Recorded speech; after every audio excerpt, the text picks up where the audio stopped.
Kerbal News, Day 62, 5 hours and 27 minutes. Minmus holds more scientific data, and a rover is built to exploit it. Using a brand new rocket design, the Kerbals built their heaviest rocket yet, lifting to the stars with a brand new rover aboard, with Jebediah, Bill, and Bob. The extra oomph needed from the launch pad required extra fuel tanks. They spiral off in a beautiful flower design as the rocket continues forward. The big engine is jettisoned away, but that's not the only trick up the rocket's sleeve. The command module breaks free, and its fairing is flung into the atmosphere, ready to disintegrate with beautiful style. Now that the command module and lander have been separated, the next step is to dock.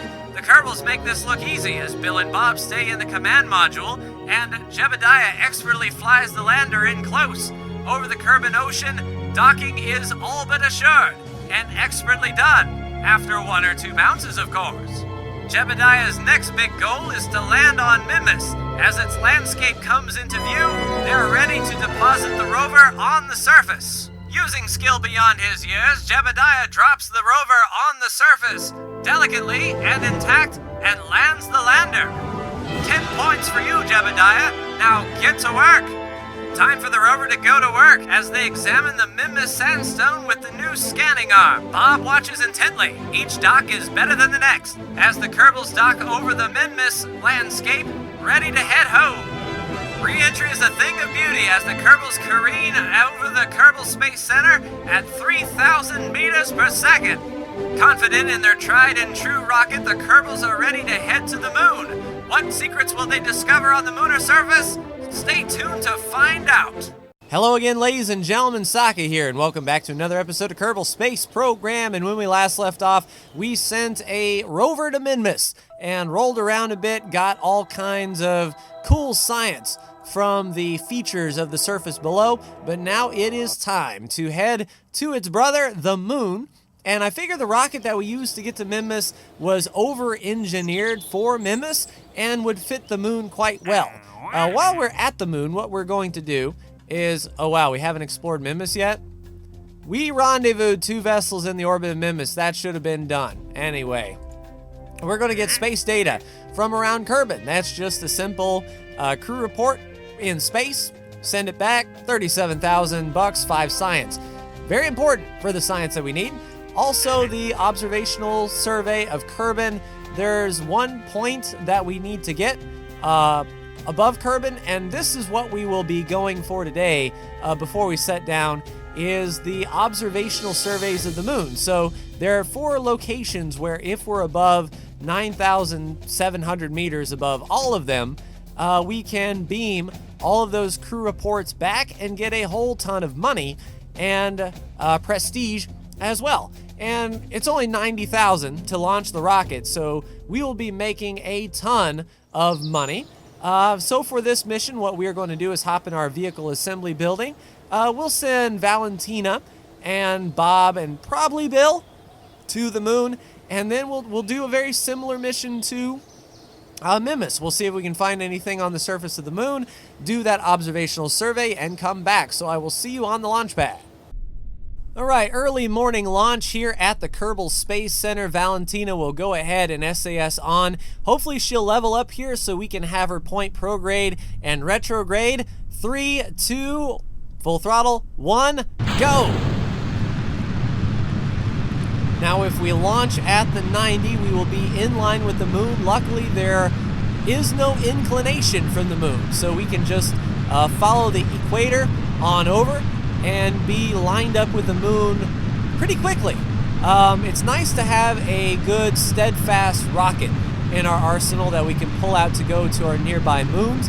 I know I wanted to build a space station in this episode, but I kind of want to get some more science and unlock some more parts that we can use on that space station. So no sense in, launching a substandard space station up there without any of the cool equipment that will be needed.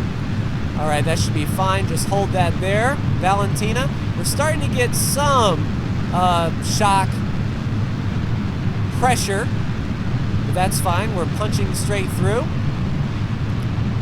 And And now that we are through the middle ground stuff, we'll go ahead and pitch over to the 45 and ensure that we are continuing to pick up speed.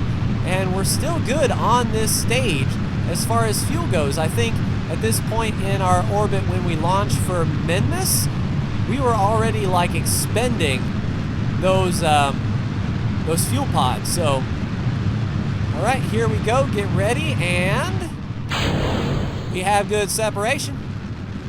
And away they go into the ocean, still picking up speed, slamming into each other. The debris will fall down and harmlessly into the ocean.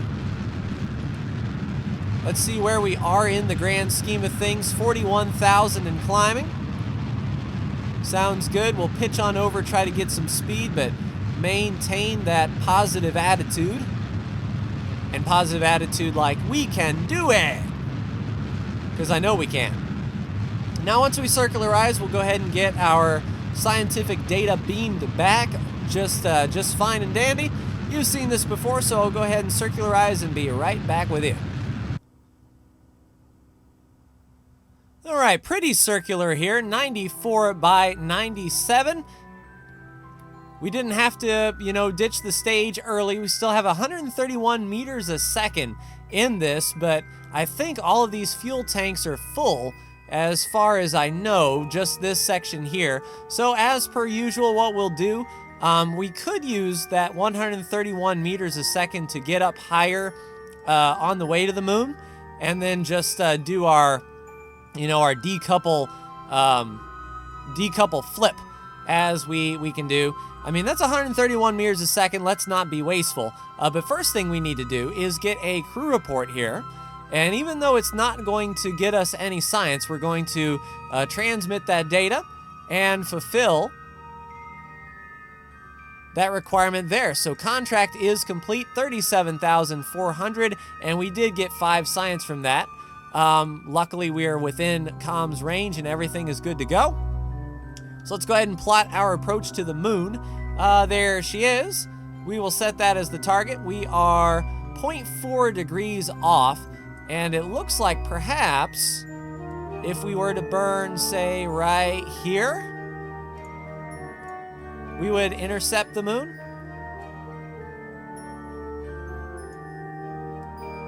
Almost. Yeah, something like so. So 23 seconds, and we definitely don't have that. We only have that much in the tank. So what we can do is we can try to... Shoot. I was going to say we could try to plan ahead and push our apoaps up with this 100 meters a second, then come back around and use the Oberth effect to complete that. Yeah, we're not over that, or won't be. I'll tell you what we'll do. We will see where the moon will be in one more orbit.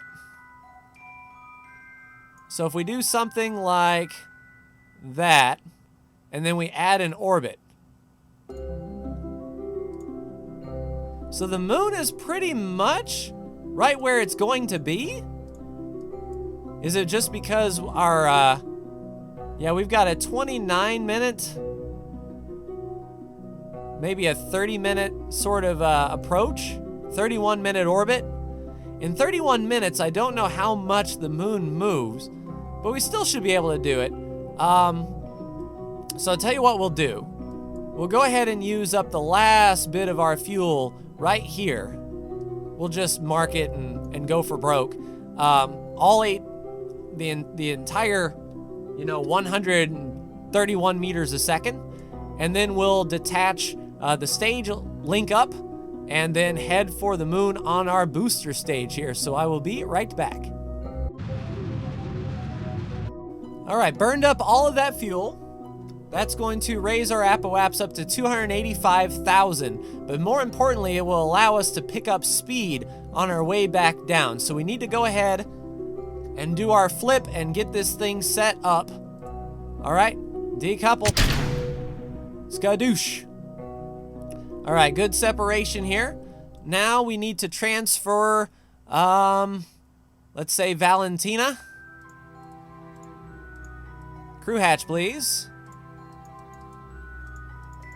Crew hatch. Give me Valentina. There we go. Transfer her to the lander can. We'll keep the lander can straight. All right, so here we go. Decouple that stack separator. All right, then we will... Okay, so that came apart. There we go. We have good dock. Sweet. All right, let's shut down those engines, get Valentina back aboard, and get ready to boost for the moon. All right, using the O-berth effect, it looks like if we fire at our periaps, we'll use 712 meters a second. It's a 28-second burn. And aboard this ship, we have 1,000, so that will leave us with 300 meters a second. Keeping in mind, we also have that 360 and 440 oxidizer that will not be used at all during this mission, that we can pump back into the command module if need be. So we will go ahead and warp around, and I will see you for the transfer.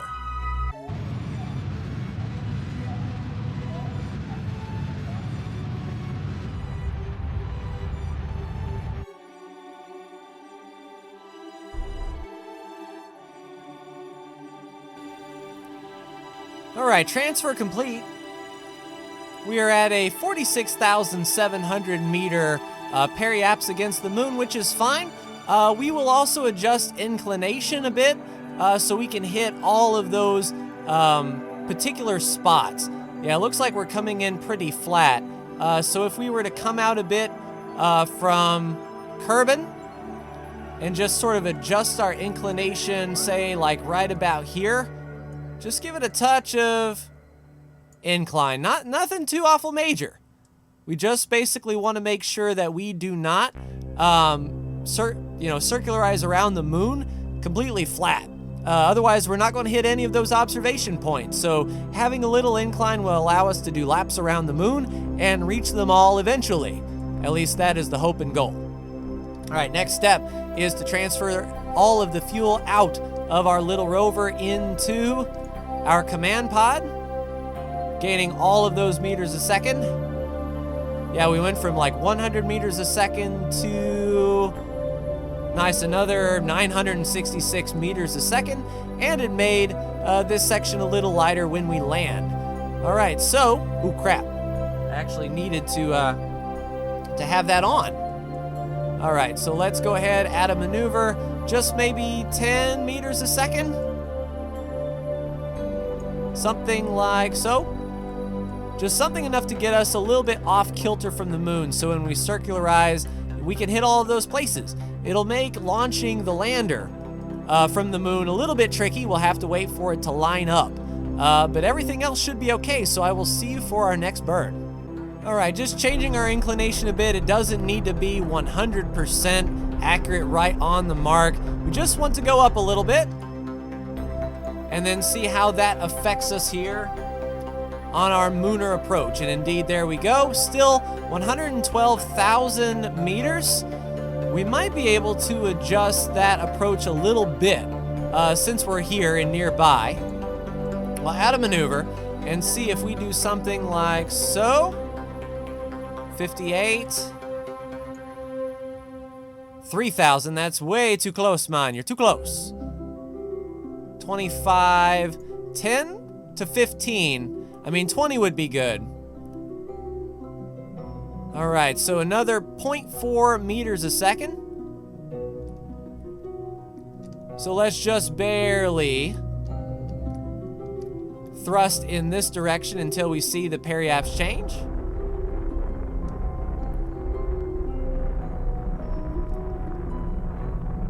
And we'll go until we see it drop down to, say, 15? Yeah, 15 should be good. So then we'll come in, we'll touch the moon, we'll be a little bit off kilter, we'll circularize, and then we will hit up all of those spots. So I will see you when we pull up to the moon. Moon coming into view. We can set up our periaps here, and as you can see, we are not equatorial. We're going to be coming over the top of the moon as so, and we'll be probably at a 45-degree angle. So when we launch, we'll be launching southwest. When our orbits line up and everything like that, that is cool. All right, add a maneuver, and we want to slow this puppy right down. Something until we can circularize, if possible, please. Something like so. So a 17 by 14, not bad. It's a 9-second burn, only 200 meters a second. All right, we can do such things as these. All right, warping in. It'll stop us with a minute to go. How kind of it. And it still says we're getting some, go retrograde, please. It still says we're getting a signal from our comms network back here. Yeah, it's just straight through the moon. Oh, so we're sort of right on that edge, and when we burn, we will be getting a comms network bounce, so nice. 99% to the Kerbin crater rim. That's what I'm talking about. All right, so as we come over the top, we'll have a beautiful view of a Kerbin rise.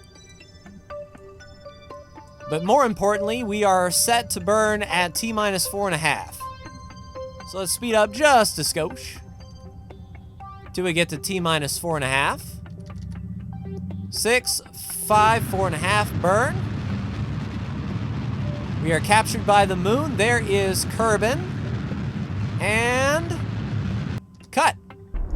Let's finish it off just a skosh. So 0.7 meters a second difference. We've got 669 meters a second left, and we are in an 18 by 14. So we will be landing this time around, might as well.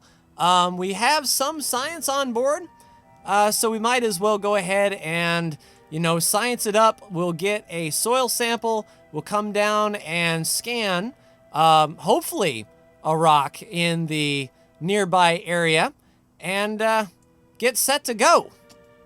All right, so let us, since we are in a funny angle, let's go ahead and transfer over Valentina and transfer over our scientist, old Bob. All right, so Bill will stay behind as per usual. Let's see if we can find the crew capsule. There it is. All right, we need to get, there it was, Valentina transferred in the lander can, and we need to get Bob transferred into the lander can. All right, lights are on. That's always good. Let's go prograde so that when we separate, the lander will actually go a little bit ahead of time. All right, service bay is open. Let's open the doors here on the materials bay, see if we can get anything from it. Observe the materials bay, please. Okay, yeah, 32 science. We have our scientists ready to go. We'll keep all these experiments here. That's a battery. That's not going to do us any good. Seismometer isn't going to do us any good unless we're landed, so we got to do that. We'll log the temperature, which absolutely does nothing, and we have a mystery goo down here that we can do as well. For 13 more science, we'll keep it. All right, I'll have Bob get out of here and reset all these experiments, bring them, I'll actually put them on the capsule, so we don't have to worry about pulling any of that off, and I will be right back. Whoa, Bob! No, no, no! Right yourself, Bob. That was scary. The door's closed on him. All right, here we go. Back to the capsule, Bob. No need to panic. We're cool. Yeah. Don't, if you ever slammed your finger in the door, that's what happens, except in space, with old Bob. All right, cool your jets, Bob. All right, let's go this way. Go ahead and store all of our experiments in here. Might as well grab it. So 2 experiments are now stored in the command pod, which should be coming back to Kerbin just fine. We'll have Bob, come on Bob, we'll have Bob get back inside and start the landing cycle, which will be a bit different than Minmus for sure with its higher gravity. We're gonna need some more room to brake, that is for sure. All right, let's do it, ladies and gentlemen. Undock and let Bob and Valentina get ready to go. We'll turn on all 4 engines here. And dropping off the rover is going to be a little bit difficult. Did we only put 2 engines on this thing? I believe we did. All right, so hopefully we have enough slowing authority. F5 for safety. All right, let's go ahead and plot our descent. I don't know if we want to hop in the crater or not. 16-second burn. Yeah, might as well. All right, SAS. Let's go retrograde. And let's make our way down to the landing.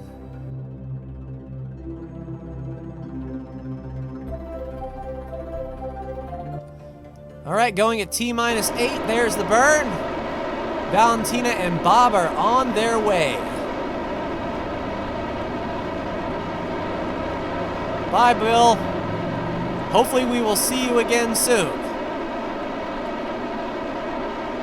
All right, so 2,000 meters a second of delta V in this stage. So definitely not bad. We have more than enough stopping authority. Let's go radar altitude. And I believe we are coming over the crater's lip here. And then once we clear the crater, we're going to basically come to a complete stop if we can. All right, 8,000 meters. We're going to have to start doing some slowing down here.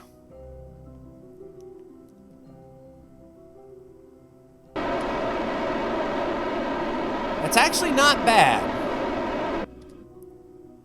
Not bad indeed. We might have to burn a little bit more vertical to carry our speed over the rim, but I'm feeling okay about this.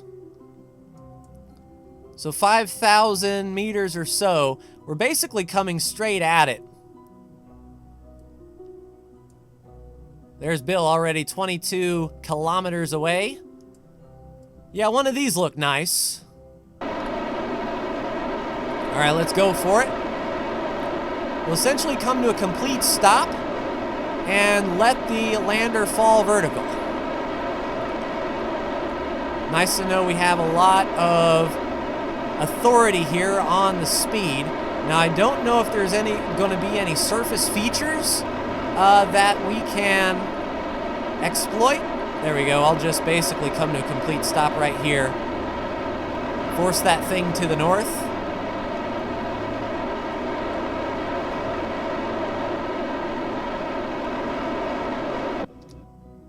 All right, now go retrograde. So now we're falling at a 45 at 2,400 meters. There's some ground scatter. Let's basically come to a stop. There we go. Now we're pretty much falling vertical. There we go. A little bit off.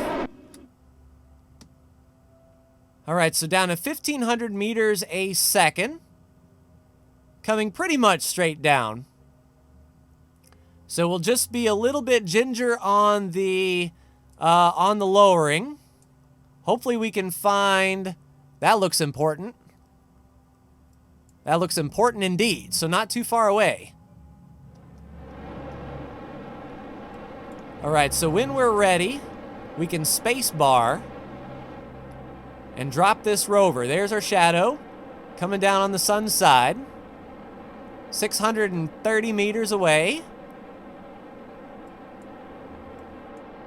Looks pretty flat. Hopefully nothing explodes. 300 meters. There's our real shadow. Physical shadow. Dropping ever so slightly. 130 meters, 9 meters a second. Real shadow is there.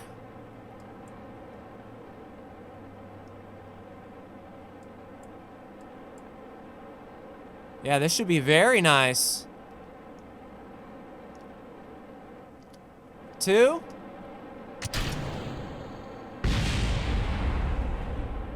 Okay, so it ran out of solar. It has no solar panels. Whoa, easy does it now. Retrograde.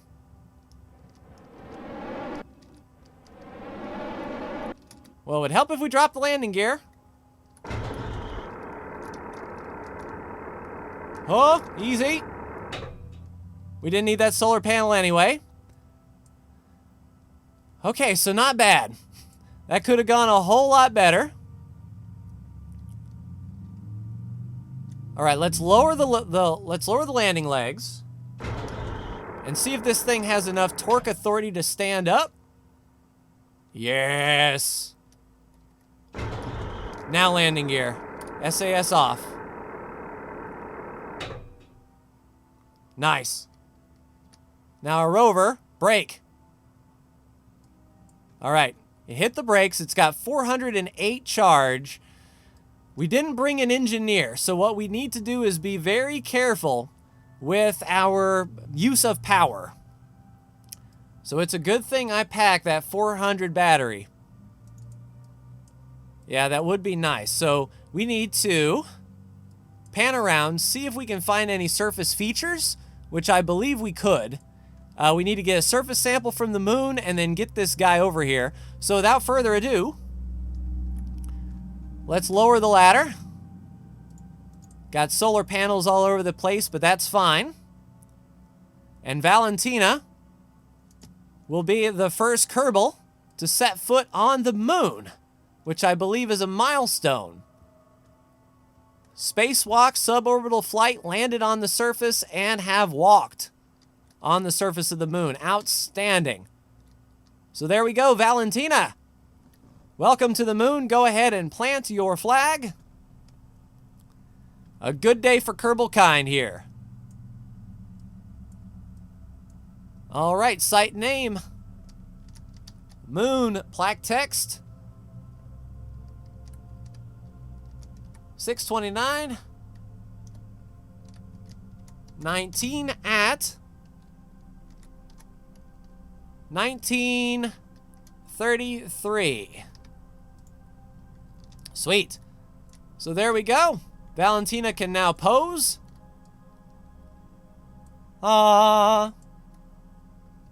Lights? Sure. Valentina doesn't look too happy. There you go. I was wondering. It's like, Valentina, come on.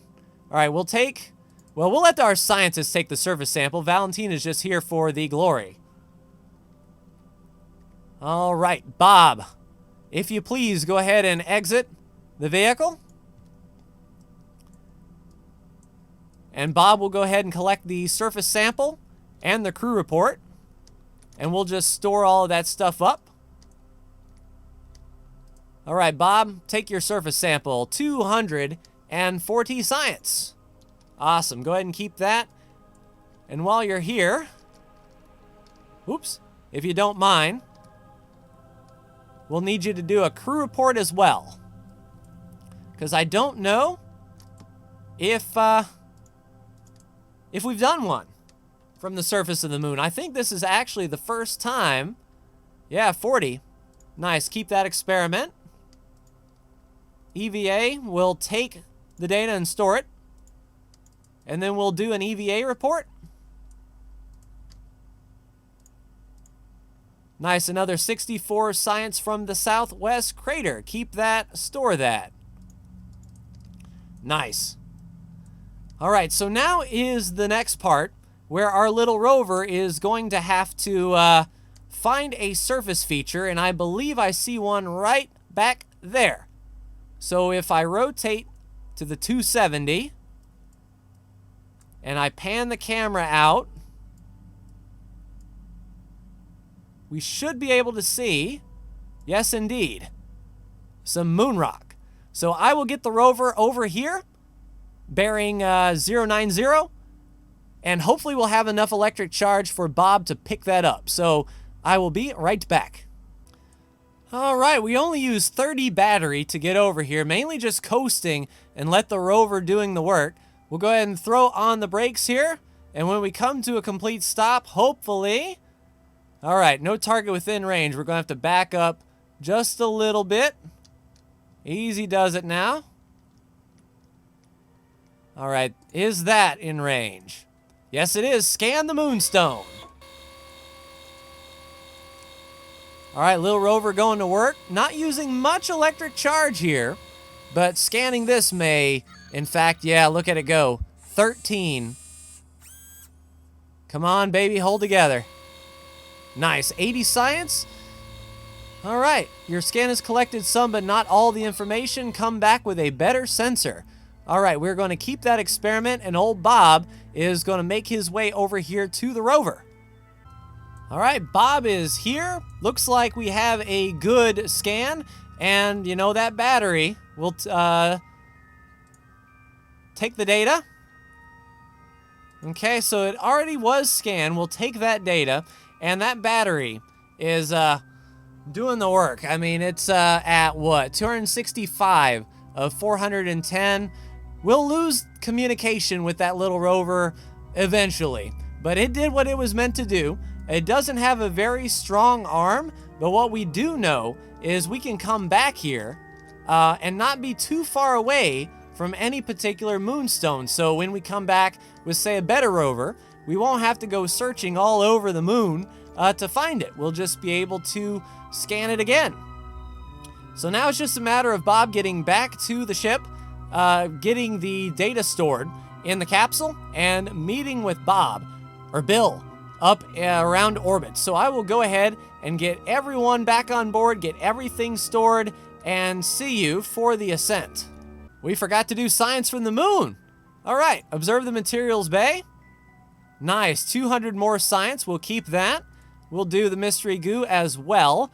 Tell you what, Bob, why don't you fly up in here so you can collect this data as well? He's bumping his head on the engines. Yeah, don't hit that solar panel there, Bob. There we go, RCS off. You can walk around in here. All right, observe that mystery go. Nice, 80, keep it. All right, collect the data, remove it and restore it. We will collect the data, remove it and restore it. We will go to the barometer, keep it, and then we've got the thermometer that we can do. And I believe, well, no. I was gonna say, I believe old Bob can walk around to get to the thermometer, but we'll just fly up normal-like. Stop hitting your head on the engine, Bob. Bob's going to single-handedly flip this spacecraft. And then we have the seismometer as well. So we'll just gingerly go up in there, RCS off. All right, seismic data, 160 science, keep it. And thermometer, log the temperature, keep it. Nice. So we'll take the data and take this data. And now Bob can store all of those experiments in the capsule, and we'll have to remember to grab them and store them in the command module. Otherwise, we're going to lose out on a ton of science, and we certainly do not want to do that. Grab, please.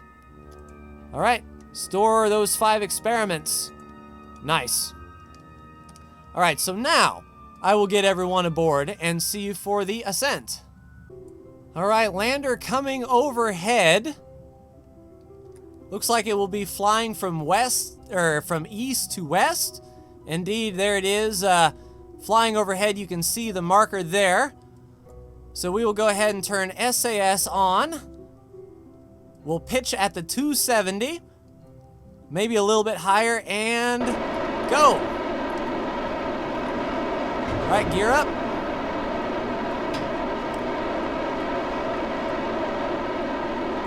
All right, we don't want target, we want orbit. All right, we need to come more south.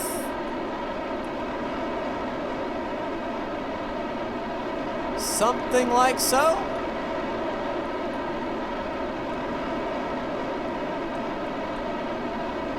All right, then we need to clear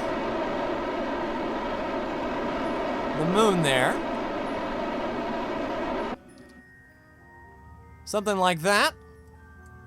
And we'll go ahead and circularize with what we've got. Push that in. And then see if we can get some sort of an encounter.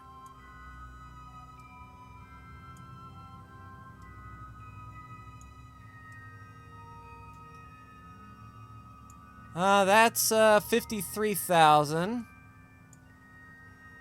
55,000.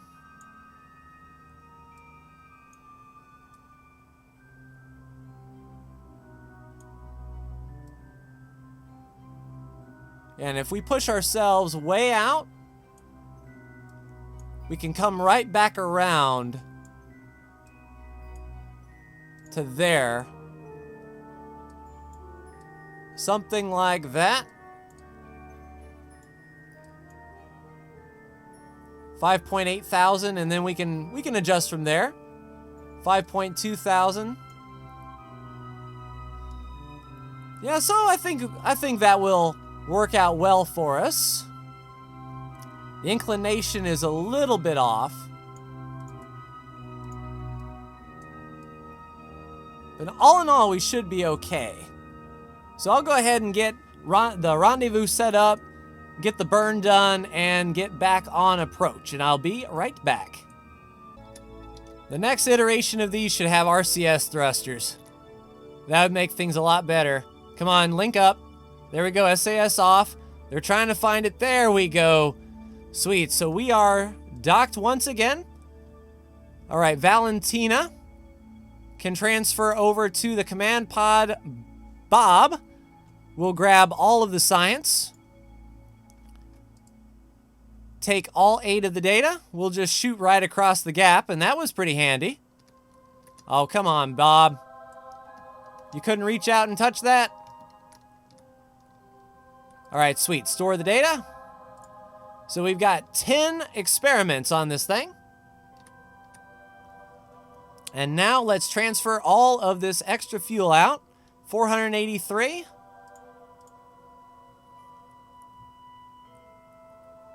Sweet. So now that is empty. We've got all 3 Kerbals aboard. Yes, let's do a head count. Bob, yep. All right. Sounds good. All right, let's plot our approach back. We've got 1,400 meters a second to make it back to Kerbin. So let's see if we can get an equatorial approach and see if we can hit the Kerbal Space Center. Luckily, our ablator is taking everything we're throwing at it, but we're not going to be far enough in, but not bad. We overshot it a bit, just like we did with the last one on the approach to Minmus. So I will see you for the landing. And we have splashdown. Valentina, Bill, and Bob, welcome back. Recover the vessel, and let's see what we came back with. Should have been a ton of science from the surface and the scans and all that good stuff. So we should have came back with a lot. Yes, indeed, 1,000 science earned. Outstanding. We got 5,000 back recovered, 91% of the value, so not bad flying overhead. All right, advanced to level 1, Bill the engineer, advanced to level 2, so crew is leveling up, and not bad. Let's take a look at research and development. Now we can spend these 300s here, but we have to spend money to upgrade these, which, I mean, we might as well, right? $845,000. Boom. And now that is a fully loaded, fully upgraded science research and development center. So we could purchase along the way some of these things like the heavy rocketry and all of these things. Large volume containment, metalworks, composites. So structural panels. Okay, actuators. Not really that important. Specialized control, some monoprop tanks, a reaction wheel. You know, that's not bad for 160. We'll take it. Unmanned tech, so some more probes. A fuel cell array and a massive 4,000 charge electrical pack. automation, the communicatron, the relay antenna, and a drone for flying might be interesting enough. Scanning.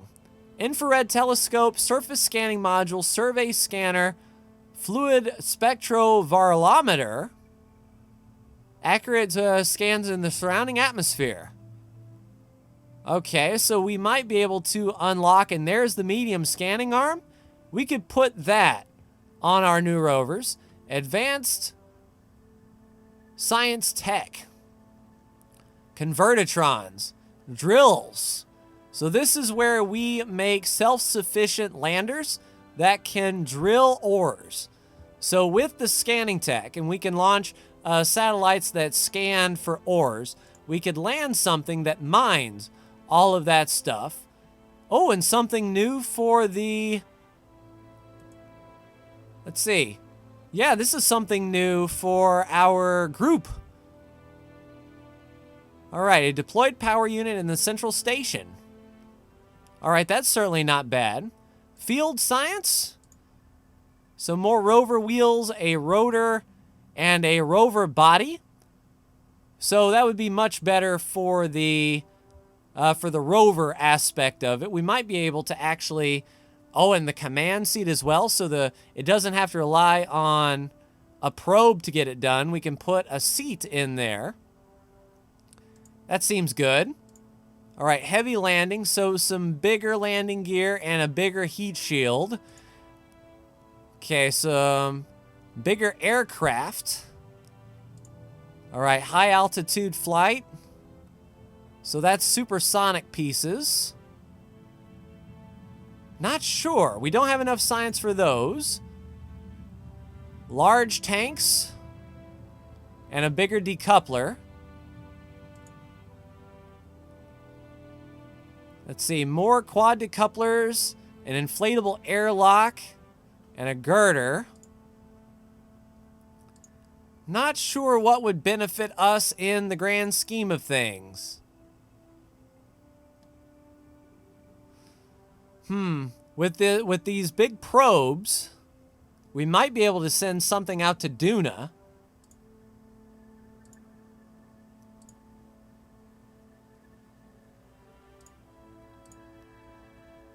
Okay. We'll do large volume. Some bigger fuel tanks, bigger rockets, that sort of thing. Maybe get us out to Duna. So, yeah, a lot of science still left to get for sure. But, you know, are we going to build a space station? Are we going to, you know, put up a network? Where is Duna in the grand scheme of things? We might want to do some surface scanning, some ore scanning. Yeah, Duna is past our window. And I think Eve might be as well. I'll see if any of these guys are within a good transfer window. That way we don't spend, 3 years zooming around waiting for our next mission. I don't see any asteroids nearby either, so maybe that infrared telescope would be handy to allow us to see asteroids and maybe get an asteroid redirect mission. Did we get that? Survey scanner. We did get that, didn't we? Or was that this? No? Where was... Yeah, I'll definitely put that on our rover. There's the Sentinel infrared telescope. Nice. Uses infrared light to detect celestial bodies. So maybe we can put this on a mission. If there is a mission to plant a flag on Minmus. I mean, that's a lot of money. But if we could get a orbital station. Let's see, simple scan with a rover. We might be able to do something like that. Geostationary orbit. So we'll definitely do this mission here. And we will put that infrared telescope on it. A new unmanned probe that has an antenna can generate power, reach geostationary orbit around Kerbin, Hold stationary above Kerm's climb, have a thermometer, and maintain stability for 10 seconds. I will go ahead and accept that contract there. We'll take a look at the orbit that it wants. So geostationary orbit.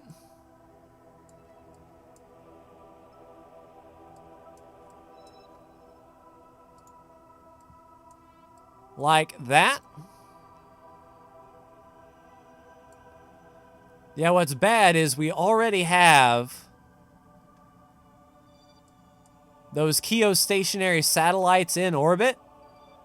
But I think, yeah, this is the path right here, but I can't tell what direction it wants it to go. So, because when we launch, that's very important. So I'll have to work that out in the next episode, but that will do it for me. Like, share, and subscribe if you are so bold. Thank you so much for tuning in, and I will see you in the next Kerbal Space Program video. Take care.